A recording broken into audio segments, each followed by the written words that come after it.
I am the true heiress, just recognized and brought back into the wealthy family. The green tea fake heiress clung to my biological brother, crying and begging my parents, Dad, Mom, we are truly in love. Later, the two of them were kicked out, and I inherited the family fortune. At the age of 18, the Smith family recognized and brought me back. The Smith family parents parked their luxury car in front of my house, holding me and crying uncontrollably.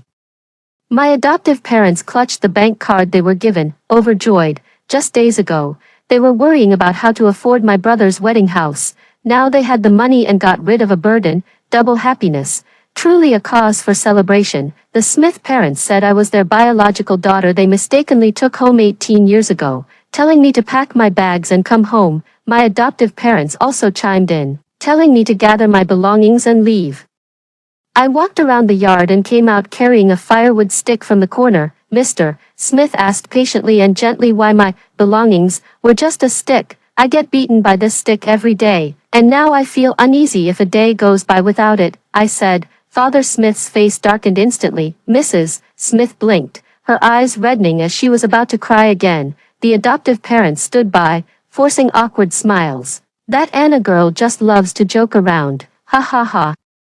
Afraid that the Smith family might find out they treated me poorly and demand their money back, my foster father walked over, trying to pat my head as a gesture of friendliness. Anna, everyone at home spoils you, but when you go to your new home, you must listen to your mom and dad. Noble families have many rules. Don't cause any trouble. It's fine if she causes trouble, Mr. Smith interrupted coldly. Anna can do whatever she wants. No one dares to say a word against her.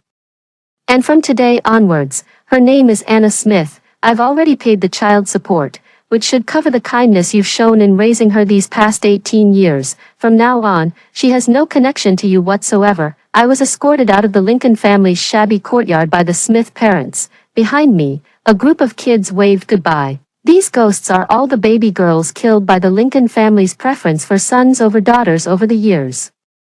Because their resentment is too strong, they cannot be reincarnated until the Lincoln parents suffer retribution. Don't worry, Anna, the ghost of the eldest Lincoln sister shouted at me. Lee has long been addicted to gambling. At most, this money will be lost by him within 2 months. When the Lincoln family is driven to desperation, we'll be sure to tell you for a good laugh.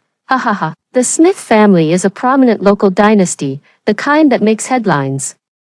The Smith family has one son and one daughter. The son is studying abroad in country A, while the daughter is a senior at an international high school. I know I am the daughter of the Smith family, which is why I've always paid close attention to them. Ever since I can remember, I've been able to see ghosts. When I was still lying in my cradle, a group of female ghosts would point at me and whisper, "How could those two damned Lincolns produce such a pretty little girl? It's a mix-up."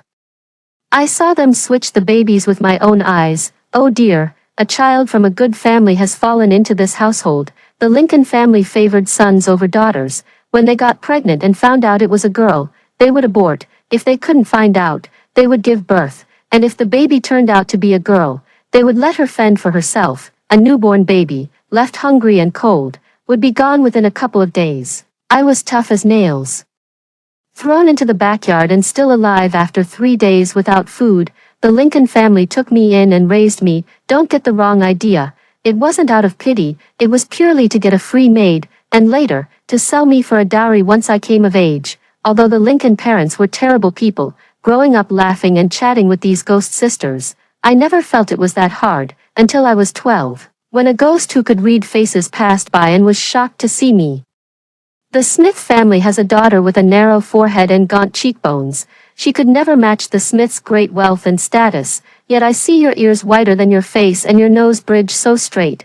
How could you have been born into this shabby Lincoln family? You must have been switched at birth with that girl from the Smith family. I couldn't help but look at this ghost with newfound respect, wondering where this master had come from to see such a thing. But then he abruptly changed his tone, mainly because you and Mrs. Smith look so damn alike. Speechless as I was, knowing I was the real heiress switched at birth, I packed my bags and prepared to go claim my family. But then the ghost stopped me again. Now is not the time, the ghost said. If you go now, that girl hasn't done enough wrong yet, and she will become a burden for the rest of your life. Just wait patiently. When the Smith family parents discover the truth themselves and come to acknowledge you as their own, Your remaining years will surely be peaceful and smooth. I believed his words and began to wait with peace of mind. As a result, this wait lasted until I turned 18. In the car, Mrs. Smith looked at the scars accumulated over the years on my body and sobbed while hugging me. What a sin, Mr. Smith in the driver's seat was furious. We raised their daughter like a precious jewel. But how did they treat our daughter? This is unfair to Anna. We should just swap the two children back. Mrs. Smith's eyes were red. But dear, Cindy is also the child we've raised for 18 years. How can we let her go back and suffer like that? The Smith family was wealthy and influential, with no burden in raising two daughters. Mrs. Smith was sentimental, having raised her for 18 years. Even knowing she wasn't her biological child, she couldn't bear to let her leave her side.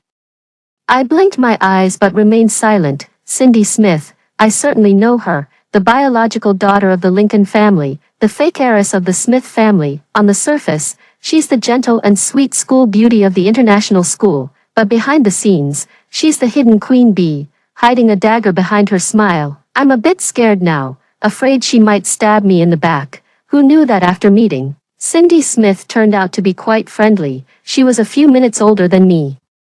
So she affectionately called me little sister and kept holding my hand. When she found out I was transferring to her school, she even earnestly promised the Smith parents that she would take good care of me. The Smith parents thought she had matured and were very pleased. I'm also quite relieved. If only the ghost behind Cindy Smith hadn't been chattering non-stop with me. Don't let her fool you.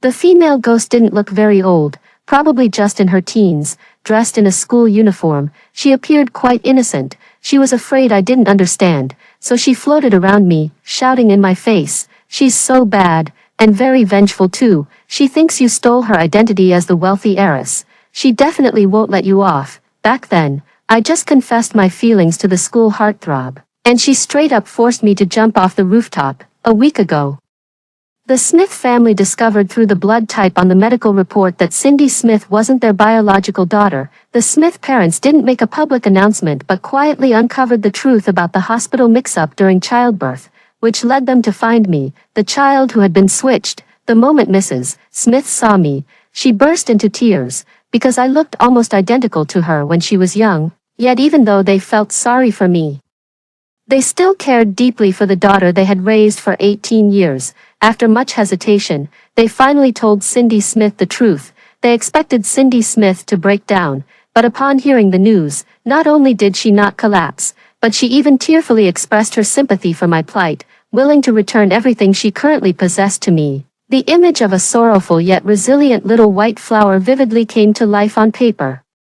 How could the Smith family parents allow her to return to the Lincoln family's pit of fire? They immediately comforted Cindy Smith, saying that no matter what, they would always be family, and so on. Only after confirming that Cindy Smith wouldn't hold any grudges against me did they bring me home. Mrs. Smith wanted to use this as evidence to prove that Cindy Smith would be a good older sister. Before I could even sort out the whole story in my head, that female ghost started chattering again. "You've all been fooled by her. She found out long ago through blood tests that she wasn't the biological daughter of the Smith family, knowing it would come to light eventually, and thinking a country bumpkin couldn't threaten her position, she carefully guided you all to the truth step by step. What a pure little flower, my ass. She's a total green tea bitch." Hearing the female ghost's words, I was utterly terrified. Looking at Cindy Smith's gentle smile, I nervously straightened my back. "My bedroom gets the best sunlight in the house," Cindy Smith generously said. "I've already cleaned it up and laid out new bedding for my sister. From now on, she'll stay in my room, and I'll move to the guest room." Cindy Smith's words deeply moved the Smith family parents. I wanted to be moved too. Just as I was about to be moved, I heard the female ghost snort disdainfully. "What's there to be moved about? Cindy Smith set up a bunch of traps in that house. The bedroom is haunted every night at midnight. When you get scared and want to change rooms, she'll generously offer to swap with you. That way, she can show off her magnanimity while also playing the victim to your parents, portraying herself as the well-behaved daughter who never complains and knows how to yield. Even a dead person like me can hear her scheming from a mile away." I instantly broke out in a cold sweat. "Help! This woman is terrifying. What's wrong, Anna? Are you feeling unwell?" Mrs. Smith noticed my pale face and asked with concern. Cindy Smith also looked over, Her gaze appeared gentle, but I could keenly detect a trace of murderous intent within it. My legs went weak, and I plopped down to kneel before her. Sister, I was wrong. I shouldn't have taken your life, your identity. And I didn't mean to be reborn into Mom and Dad's family. I'm sorry. I was so scared that my voice trembled. I looked utterly pitiful. Cindy Smith was shocked. Sister, what are you talking about? To maintain her persona, she quickly crouched down to help me up. Didn't we already agree? From now on, we'll be real sisters and get along perfectly. Then why did you set up a ghost prank in the bedroom you gave up for me? I asked with a sob in my voice. Don't you hate me? Cindy Smith's perfect mask cracked. What are you talking about? She shrieked. Anna Smith.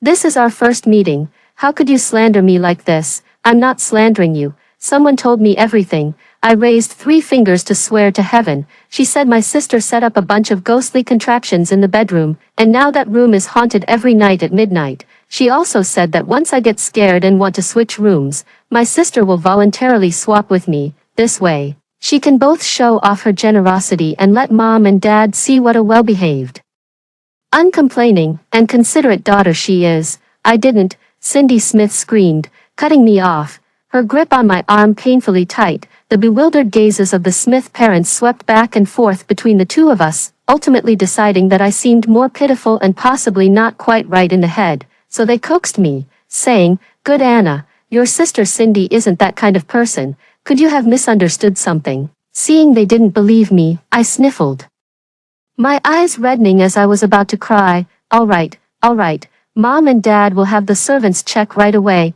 Mr. and Mrs. Smith immediately surrendered. They asked the butler to search Cindy Smith's bedroom to see if there were any so-called ghostly mechanisms. While waiting, Mrs. Smith held me in her arms and comforted me for quite a while. They thought I had a psychological shadow from the Lincoln family, suffering from persecutory delusions and hallucinations. Meanwhile, Cindy Smith nervously rubbed her fingers. She truly didn't expect all of this to be directly exposed by me. The Smith family parents originally just wanted to placate me, but soon enough, the butler actually brought down a pile of items, a few small mirrors, a bunch of strings, and an extremely ugly ghost doll. This item is quite ingeniously made, the butler said, demonstrating the mirror to us. This mirror uses refraction between mirrors to make the doll's shadow appear outside the curtain. With the lights on, it's not very clear, but in the dead of night, you can definitely see the ghostly figure on the window. To be honest, I was really startled when I saw it just now after turning off the lights. Cindy Smith stared fiercely at the ghostly figure the butler had conjured, her expression slightly twisted. Her demeanor was tantamount to a confession without being pressed. The expressions of the Smith parents were quite subtle. After a long pause, Mr. Smith finally sighed. Cindy, I know this is a blow to you. Mom and Dad also know that you've always considered yourself the only daughter of the Smith family, our beloved treasure. Suddenly losing that blood relation is hard for you to accept, and we understand that, he said slowly. But Anna is our biological daughter. I originally thought that if you 2 sisters could get along well, I would treat it as raising 2 daughters, and both of you would be our precious darlings. But now I don't think that way anymore. Mr. Smith's gaze turned slightly cold. Mrs. Smith realized what he was about to say and opened her mouth to interrupt, but hesitated and remained silent. Tomorrow, I will hold a press conference to make this matter public. I will explain everything clearly to the reporters. Who is whose child? Starting today, the Smith family has only one daughter. And that is Anna Smith, declared Mr. Smith resolutely. The next day, I was dressed to the nines and attended the press conference with the Smith parents. At the press conference, the reporters fawned over the Smith family and showered me with excessive praise, and the subsequent coverage was nothing short of glowing. Relatives and friends of the Smith family called one after another to offer congratulations, making Mr. Smith beam with joy. Mrs. Smith was somewhat worried about Cindy Smith, but she couldn't help feeling happy about my return. No one was unhappy except for Cindy Smith. Oh, there was one more. After seeing the news, my biological brother, who was far away in country A, made a transoceanic call and furiously questioned our parents. Cindy isn't my real sister. How could I not know about such a big matter? Dad Smith choked for a moment. Neither he nor Mrs. Smith told my brother. It's only been a week since the incident. I guess he was too busy and forgot. Your mother and I were worried it might interfere with your studies, Mr. Smith said righteously. But now that you know, it's fine. Remember to come home during the holidays to meet your biological sister. He wanted to create some opportunities for us siblings to get along. But my brother from the Smith family reacted very strongly. That woman is not my real sister. Cindy is my only sister. His voice echoed through the hall on speakerphone. Beside me, Mrs. Smith worriedly grasped my hand. Outrageous, Father Smith slammed the table and stood up. Simon Smith, what kind of talk is this? Simon Smith argued vehemently. Am I wrong? I've never even met that woman. How could I possibly accept her? On the contrary, I've spent 18 whole years with Cindy. That's the unbreakable bond of family. And Dad, how could you just hold a press conference and announce that Cindy Smith isn't a daughter of the Smith family? He shifted his tone and began to complain. For 18 years. Cindy's social circle has been filled with families on par with ours. Now you suddenly declare she was switched at birth, and the Lincoln family is, well, the way they are. How is she supposed to face the people around her now? I must go comfort Cindy later. Simon Smith sighed. She must be utterly heartbroken right now. Smith's father's eyes seemed capable of spitting fire. If Simon Smith were to appear here right now, he would probably be knocked down with a flying kick. Simon Smith. Let me tell you, if you keep being this clueless, don't bother coming back. I've already explained the Lincoln family situation to you. Your sister just came home, and instead of sympathizing with the hardships she's endured all these years, you say things that hurt her feelings. Besides, what does Cindy Lincoln have to be sad about? While Anna was cooking, doing laundry, and household chores for the Lincoln family these past 18 years, she was living in luxury in our Smith family. Spending money like water, even after the press conference and changing her surname, we didn't send her back to that pit of fire. The Lincoln family will still be responsible for her tuition and living expenses. And what about her? The moment Anna stepped through the door, she started scheming against Anna, trying to create a rift between your mother and me and Anna. Simon Smith, you tell me, what exactly does she have to be upset about? Simon Smith was left speechless by Smith's father's rapid-fire verbal assault and simply hung up the phone, listening to the dial tone. Smith's father grew even angrier. My head was gently stroked by a warm, delicate hand. It's Mrs. Smith. Anna, don't be afraid, she said, looking at me tenderly. Your brother, he's a kind and good boy. He just needs some time to accept this change. When he comes back, he'll definitely like you too. She pulled me into her arms, her voice trembling slightly. Anna is the little princess of our Smith family. Mom and Dad won't let you suffer any more hardships. I sniffed the air too. Don't get me wrong, I wasn't crying. It's just that it smelled so good. The air was filled with the aroma of winter melon and old duck soup. This was specially prepared for me by Chef Bob, who said I was frail and needed more nourishment. I wonder if it's ready to be served now. As I walked out of the living room, I accidentally bumped into Cindy Smith eavesdropping outside.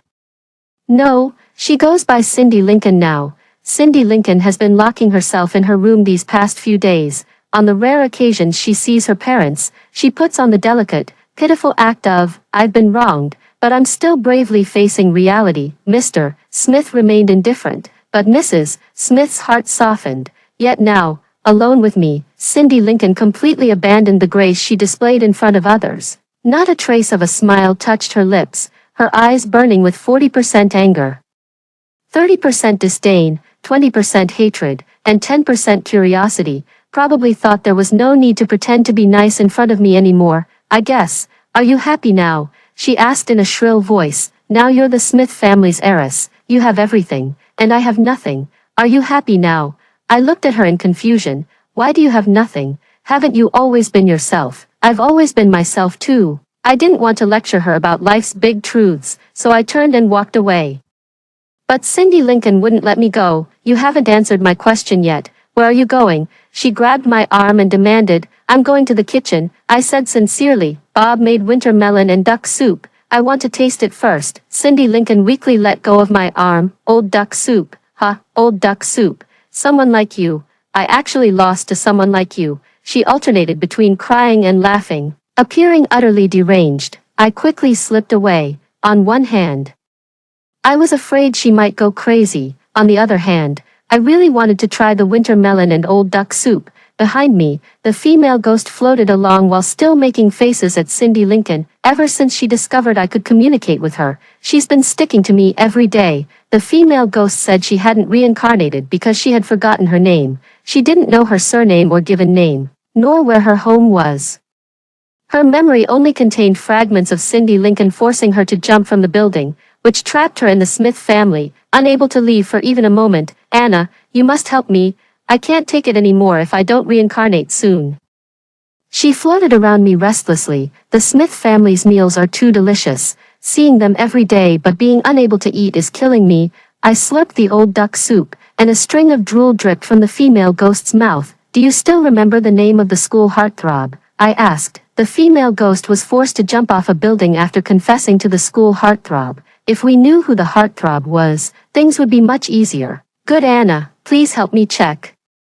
The female ghost cooed at me. The school heartthrob is just the most handsome guy in the whole school, right? Not necessarily. I poured cold water on her enthusiasm. There might be 2 campus heartthrobs, and the so-called 3 most handsome guys could actually be 7. The transfer procedures to the elite school were already completed. The principal of the international school, upon seeing my previous academic transcripts, approved my application without hesitation. My high school was terrible, so the Smith family all assumed I was a hopeless underachiever, but in reality, I've been the top student in my school since childhood. The year of the high school entrance exam, I received admission letters from many schools, but the Lincoln family, for a scholarship of $200,000, forcibly enrolled me in a notorious school in the city. Over these past 2 years, the poor quality of teaching didn't cause my grades to decline. Instead, they kept improving steadily. Under my influence, the average scores of our graduating class were significantly higher than those of previous years. When the Smith family parents arranged my school transfer, the previous principal was very reluctant, but the Smith family's influence was too great, and he had no choice but to reluctantly approve my transfer application. I suppose afterward, he still had to go to the Lincoln family to argue about that $200,000 scholarship. The day before school started, the new school's textbooks, uniforms, and other items were delivered to me. Additionally, there was a campus network account. The campus network account is only accessible to internal school personnel, and it's impossible to register alternate accounts. This is such a great place to hunt for gossip. I logged into the account and searched for the school heartthrob, whether by photo or name. All results pointed to just one person, Jack. I froze. Isn't this my middle school classmate? Jack was my middle school classmate. For all 3 years of middle school, I was perpetually ranked first, while he was perpetually second. I wouldn't say we're close, since we haven't talked much, but if I say we're not, every time our eyes meet, I feel sparks crackling between us. I always get the sense that this guy has a bit of a chip on his shoulder when it comes to me. Jack's family background is similar to mine, or perhaps even worse off. He comes from a single-parent household. His mother passed away early, and he was raised by his disabled grandparents, with the whole family relying on welfare to get by. Jack usually could only eat steamed buns with pickles from the cafeteria, and as a result, he grew up thin and small. It wasn't until before the high school entrance exam that his wealthy biological father found him and took him back. I didn't deliberately inquire about his news afterward, but I imagine he must be doing well.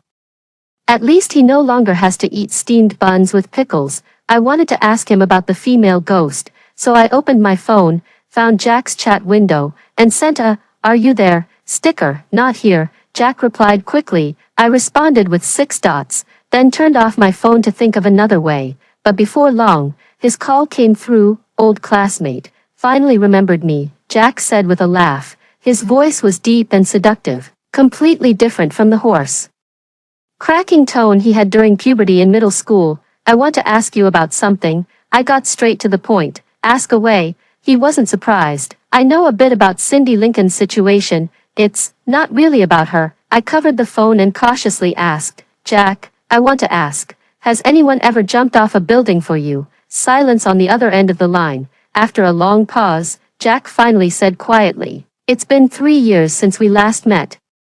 Can't you wish me something better?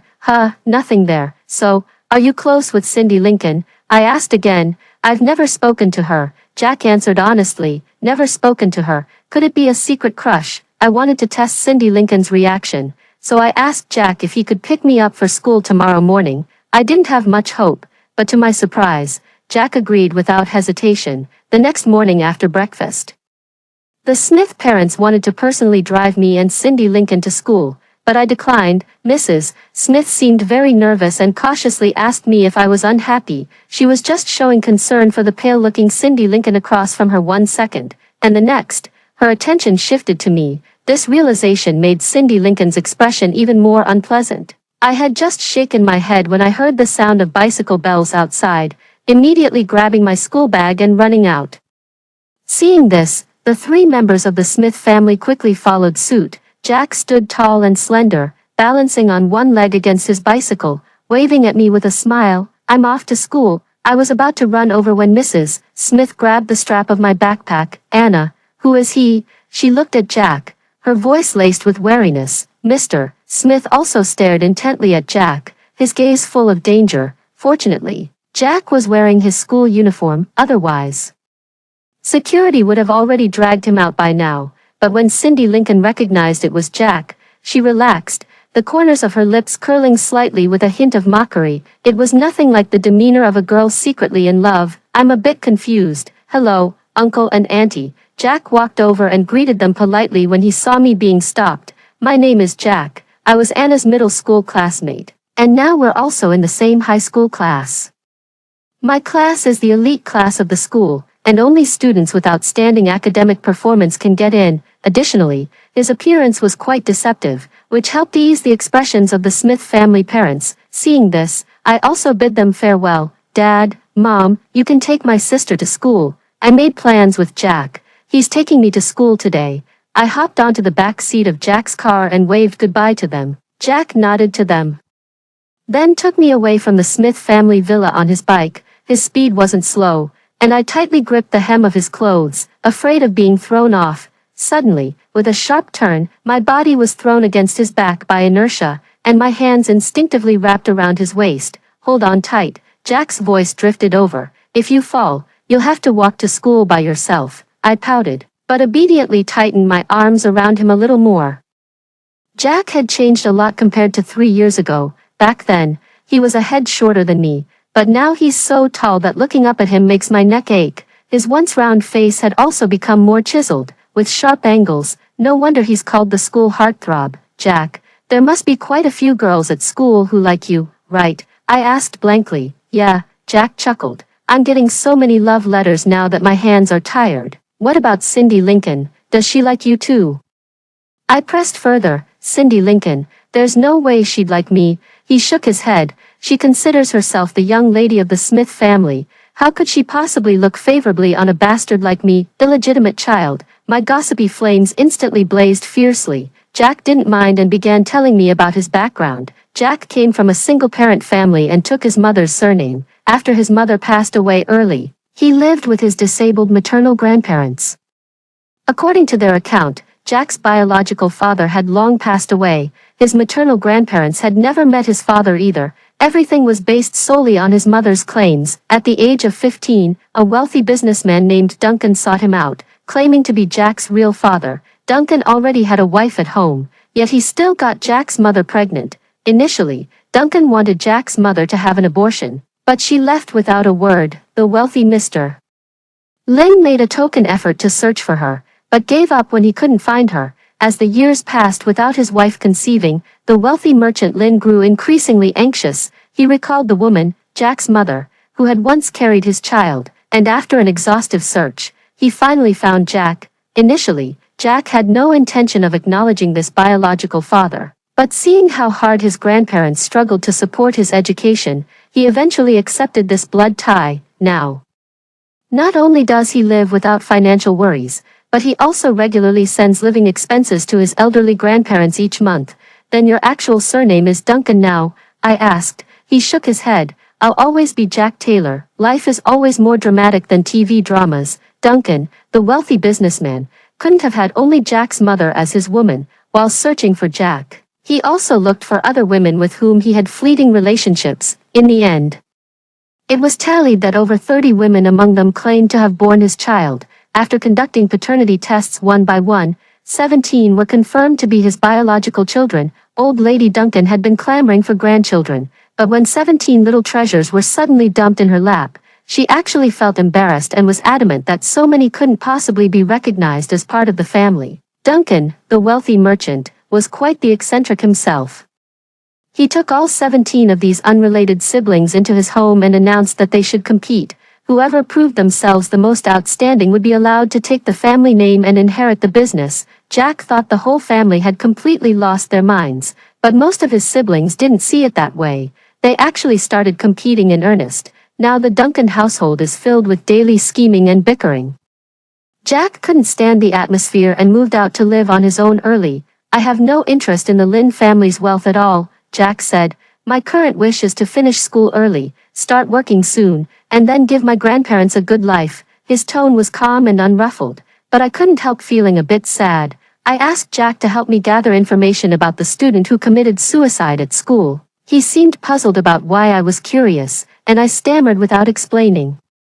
But he still agreed readily. Jack was too conspicuous at school, so I had him drop me off before we reached the campus. As I was leaving, Jack called out to me, "Anna Smith, don't forget to invite me to your birthday party." His words suddenly reminded me, there's a stack of invitations in my backpack, given to me by Mrs. Smith, asking me to invite friends to the coming-of-age ceremony next week. I quickly handed the invitations from my backpack to Jack. How did he know my birthday is coming up?" I asked curiously, and Jack scratched his head nervously. "Every year around your birthday for the past 2 years, Cindy Lincoln would make a big show of handing out invitations at school. Of course I knew. I'm off. See you at school, Anna Smith." He snatched the invitation from me and rode off as if fleeing. My first day at the new school went very smoothly, even in an international school. The academic atmosphere in the top class is intense.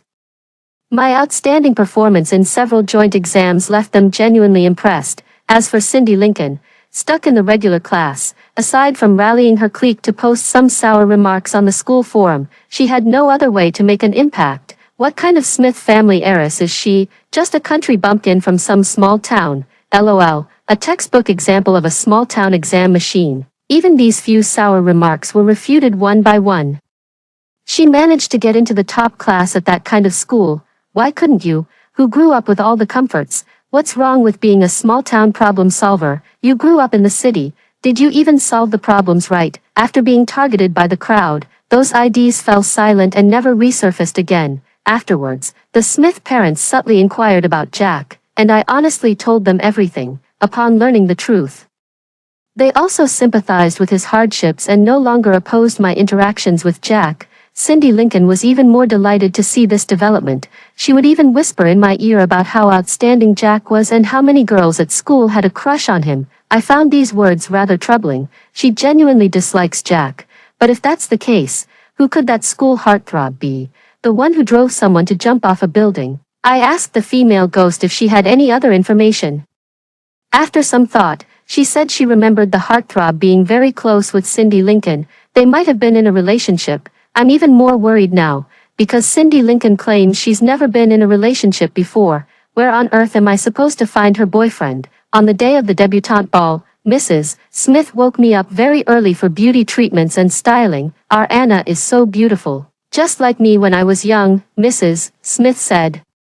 Looking at my reflection in the mirror with teary eyes, Cindy Lincoln watched Mrs. Smith's concern for me and gritted her teeth in frustration again. Mr. Smith thought she had ulterior motives and paid little attention to her. Cindy Lincoln also knew that if she wanted to stay in the Smith family, she had to win Mrs. Smith's favor. Oh, and my biological brother whom I've never met, Simon Smith, I wonder when he'll be back. As night fell, the banquet began. Father Smith took my hand and led the first dance. Faintly, I overheard the guests below discussing the mistaken identity incident. As I glided across the dance floor, I happened to meet the venomous gaze of Cindy Lincoln from below the stage. In previous years' birthday parties, Cindy Lincoln was always the main attraction, but this year, the spotlight was stolen by a country bumpkin like me. She must be utterly resentful. The next second, Cindy Lincoln turned and left, disappearing into the crowd. I had a vague sense of foreboding. After the banquet began, Mr. and Mrs. Smith kept me by their side and introduced me to their relatives and friends. I felt a bit tired, so I made an excuse to leave and went out to the balcony for some fresh air. Happy birthday.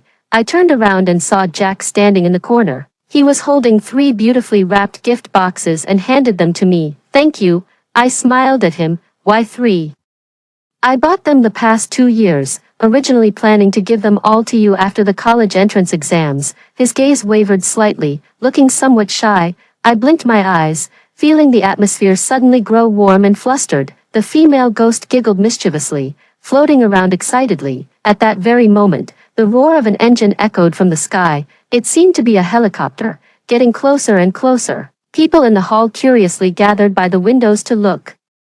Why is Cindy Lincoln out there? Jack suddenly asked. Following his gaze, I saw Cindy Lincoln standing in the empty garden, dressed in a dazzling white gown. She placed her hands on her chest, raised her head to look at the sky, her gaze deep and focused. No, she was looking at that helicopter. Who was in the helicopter? I looked up and saw a young man standing on the helicopter's landing skid, his movements eerily reminiscent of a certain martial arts actor during mating season.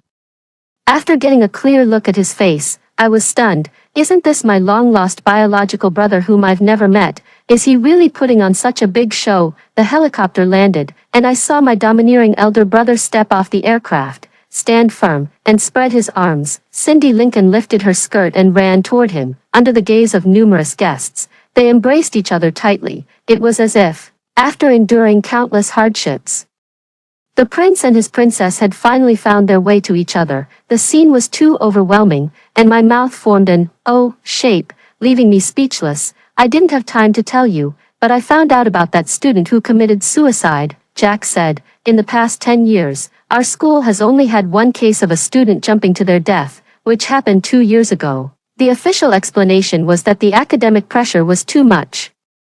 But the rumors I heard said she jumped after being rejected by the school heartthrob in her class, and the school heartthrob at that time was Simon Smith. Jack looked at the two embracing in the garden, his expression indescribable. Well, that's your eldest brother. The female student's real name is Jenny, Jack continued. The female ghost froze completely upon hearing those 3 words. Jenny, Jenny, Jenny. She chanted the name as if possessed, growing more and more excited with each repetition. This is my name, Anna. I'm Jenny. I'm Jenny. Her entire soul uncontrollably soared into the sky. As Jenny floated away, she bid me farewell. Anna, Anna, I'm leaving now. You must take good care of yourself. Goodbye, Jenny. I whispered my farewell to her. I know she's going to be reincarnated. What did you say? Jack asked. I shook my head and smiled. It's nothing. You've helped me a lot. Let me treat you to a meal sometime, I said sincerely. I'll have to order something expensive then. The two of us chatted and laughed as we walked downstairs, only to see Simon Smith and Cindy Lincoln standing in the center of the first-floor lobby. Their fingers were tightly interlaced. The guests were buzzing with discussion. Isn't that the eldest son of the Smith family and that fake heiress? Are they together now? Just called her Miss Lincoln for 2 days. Soon we'll probably have to call her Mrs. Smith. Simon Smith and Cindy Lincoln's faces were filled with steadfast devotion to love. In contrast, our parents' expressions were far from pleasant. Father Smith's expression softened slightly when he saw me, and he beckoned me over. Anna, come here by my side. I obediently walked over. Dad Smith pulled me in front of him and introduced. Simon Smith, this is your real sister, Anna Smith. The word real was used quite subtly. It sounded both like a reminder and a warning, hearing these words. Cindy Lincoln's eyes instantly reddened again. Simon Smith looked at her with heartache, his gaze growing even more resolute. Dad, Mom, he raised his and Cindy Lincoln's tightly clasped hands and declared, Cindy and I are officially dating now. An uproar ensued. Mrs. Smith nearly collapsed from the shock, and I quickly rushed to support her. Simon Smith, do you realize what you're saying? Father Smith pointed at Simon Smith, his finger trembling uncontrollably. Today is your sister's coming-of-age ceremony, her first birthday since returning home. Is this how you celebrate her birthday? But today is also Cindy's birthday, Simon Smith shouted. You're all so focused on celebrating this girl's birthday. Who's considering Cindy's feelings? Cindy is the daughter you've raised for 18 years. Dad, she's the daughter I raised for 18 years, and you're the son I've raised for 20. So what are the two of you doing now? Dad Smith flew into a rage and immediately started kicking. Simon Smith, you little brat. Has it been too long since I disciplined you that your skin is itching for a beating? Simon Smith dodged his kicks everywhere, howling in pain. Seeing the situation turn bad, Cindy Lincoln beside them plopped down to her knees. Dad, Mom, she cried hoarsely with reddened eyes. We are truly in love. Dad Smith's body froze stiff. Simon Smith also knelt down. Dad, I know it, ever since this woman came home. Your hearts have been biased. You don't care at all whether Cindy is wronged, he declared righteously. Fine, it doesn't matter. If you don't care about Cindy, I do. I love Cindy. I've loved her since we were kids. No matter who she is, I'll only ever love her. No matter whether you agree or not, I'm going to be with Cindy. The two of them embraced tightly, as if they were the legendary cowherd and weaver girl reunited. Father Smith's body swayed and then collapsed straight to the ground. Dad, Simon Smith was stunned. Mrs. Smith also collapsed to the ground. I quickly stepped forward to check on her. Fortunately, her breathing was normal. She had just fainted. Uncle, hurry and call an ambulance. Aunt, please escort everyone out, I commanded calmly and composedly. The Smith family servants sprang into action, some making phone calls, others guiding guests out, all in an orderly manner. Cindy Lincoln was unwilling to end things so ambiguously and wanted to say more, but I stopped her. Cindy Lincoln, I stared at her face, not missing the slightest flicker of emotion. Do you know Jenny? Her face instantly turned deathly pale. That night, I stayed by the hospital bed until late into the night. In a daze, I seemed to dream of Jenny. She was still wearing that school uniform, with a sweet smile. Anna, I'm finally going to be reincarnated. Thank you for helping me find my name. Don't mention it. I just want to ask you one question, I said. Did you really commit suicide? I really did commit suicide. Jenny stuck out her tongue. That day, after my confession was rejected, I was crying on the rooftop. Cindy Lincoln somehow heard about it and came over to mock and taunt me. In a moment of despair, I jumped. Looking back now, it was really stupid, but I've already paid the price, Anna. So don't scold me. She cooed at me, just like before when she used to float by my side. This time, I'm really leaving. Anna, you must be happy. She waved at me. The sleep faded away, and I slowly opened my eyes. Dad Smith was already awake, gently stroking my hair, meeting my gaze. He smiled wearily. Anna, thank goodness Mom and Dad still had you, Dad Smith said. In just one night, he seemed to have aged 10 years. After Mr. Smith was discharged from the hospital, he swiftly sent Cindy Lincoln back to the Lincoln family. Simon Smith tried to make a scene but was immediately escorted back to country A. Oh, and by the way, he had skipped class to come out, which directly resulted in failing 2 courses. The sole purpose of Simon Smith's return to the country this time was to back up Cindy Lincoln. Upon learning about this, Smith's father smashed a teacup in his study again. Yet, the Smith family didn't completely cut off Cindy Lincoln. They still paid her tuition for the second half of her senior year, which, including various miscellaneous fees at the expensive international school, amounted to a 6-figure sum. However, Cindy Lincoln's final exam results suffered a Waterloo, plummeting from above average to the bottom of the class. Students in international schools are generally divided into 2 types: those with excellent academic performance who aim for college entrance exams, and those from wealthy families who only think about studying abroad. Cindy Lincoln's grades were originally at a level where she could either push forward or fall back, but recently she has completely lost interest in studying, causing her grades to plummet rapidly. Moreover, the Lincoln family is impoverished and absolutely cannot afford Cindy Lincoln's study abroad expenses. No one knows how the Lincoln family discussed it internally, but the parents actually took Cindy Lincoln to the academic office to withdraw the tuition fees for the next semester. She dropped out of school. Meanwhile, I defeated Jack in the final exams and became the new top student in our grade. The principal gleefully printed a large photo of me, photoshopped with a riot of flowers, and posted it on the honor roll. As I looked at my own image on the honor roll, surrounded by all sorts of flowers, I couldn't shake off how eerie it felt. Are you satisfied now? I turned around just in time to see Cindy Lincoln standing not far away, staring at me. I glanced at her and walked away without a word. I didn't push Jenny, she shouted. She jumped on her own. Anna Smith, you can't blame her death entirely on me. I know.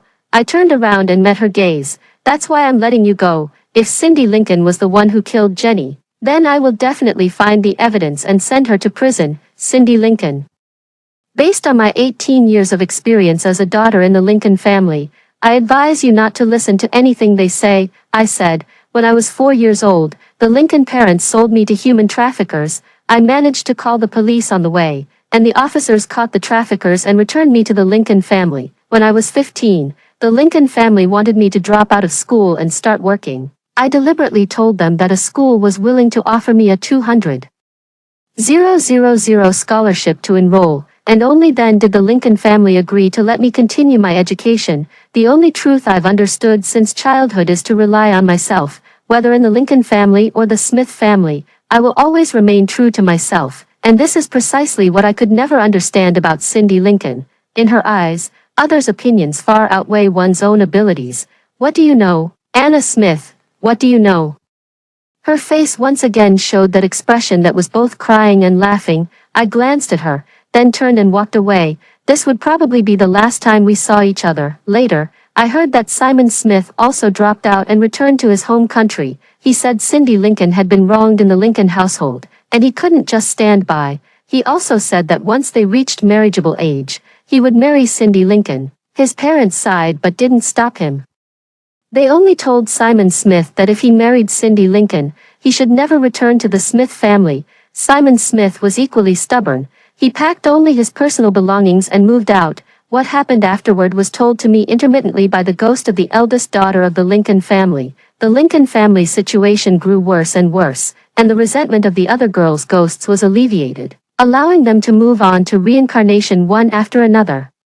Only the eldest daughter of the Lincoln family remained. She wanted to see the final outcome of the Lincoln family. She said the Lincoln family offered Simon Smith a bride price of $100,000. She said that Simon Smith emptied all his bank cards to finally gather enough for the betrothal gifts. As soon as they came of age, they got married. She said that the eldest brother of the Lincoln family developed a gambling addiction and lost the entire Lincoln family fortune.